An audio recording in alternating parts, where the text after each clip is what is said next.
Young tiger NTR దేవర సినిమాతో September 27న జనం ముందుకు రానున్నారు. ఈ చిత్రం 2 భాగాలుగా రానుంది. మొదటి భాగం షూటింగ్ పూర్తి చేసుకుంది.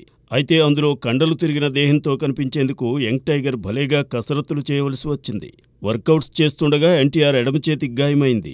దేవర షూటింగ్లో పాల్గొన్నారు. లక్కీగా ఆ సినిమా షూటింగ్ పూర్తి చేశారు. కాబట్టి అనుకున్న ప్రకారమే సెప్టెంబర్ 27న దేవర ప్రేక్షకులను పలకరించనుంది. కాకపోతే ఎన్టీఆర్ గాయమైందనగానే అభిమానులు కాస్త కంగారు పడ్డారు. తమ హీరోకు కలిగిన గాయం చిన్నదే అని తెలుసుకున్న ఫ్యాన్స్ ఊపిరి పీల్చుకున్నారు. దేవర కోసం ఆసక్తిగా చూస్తున్నారు. మొన్నటిదాకా రవితేజ తన 75వ సినిమా షూటింగ్లో బిజీగా ఉన్నారు. ఆ సినిమా చిత్రీకరణలోనే రవితేజ గాయం పాలయ్యారు. అయినా ఆయన షూటింగ్లో పాల్గొన్నారు. అది మరింత తీవ్రమైంది. చివరకు శస్త్రచికిత్స చేయవలసి వచ్చింది. గురువారం రవితేజ ఎడమ చేతికి యశోద హాస్పిటల్లో ఆపరేషన్ చేశారు.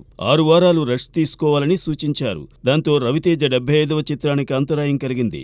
ఈ చిత్రాన్ని సంక్రాంతి కానుగ్గా విడుదల చేయాలని నిర్ణయించారు. మరి 6 వారాల షూటింగ్లో హీరో పాల్గొనకపోతే ఆ సినిమా అనుకున్న సమయానికి విడుదలవుతుందా అనే అనుమానాలు తలెత్తుతున్నాయి. ఈ 6 వారాల్లో వేరే కాంబినేషన్స్ తీస్తారని, తరువాత హీరో రాగానే ఏకధాటిగా షూటింగ్ జరిపి పూర్తి చేస్తారని వినిపిస్తోంది. తెలుగునాటనే కాదు, హిందీ సినిమా రంగంలోనూ హీరోలకు షూటింగుల్లో గాయాలైతే సదరు చిత్రాలు సూపర్ హిట్ అవుతాయనే సెంటిమెంట్ ఉంది. మరి ఎన్టీఆర్, రవితేజ రాబోయే చిత్రాలు ఏ తీరున మురిపిస్తాయో చూద్దాం.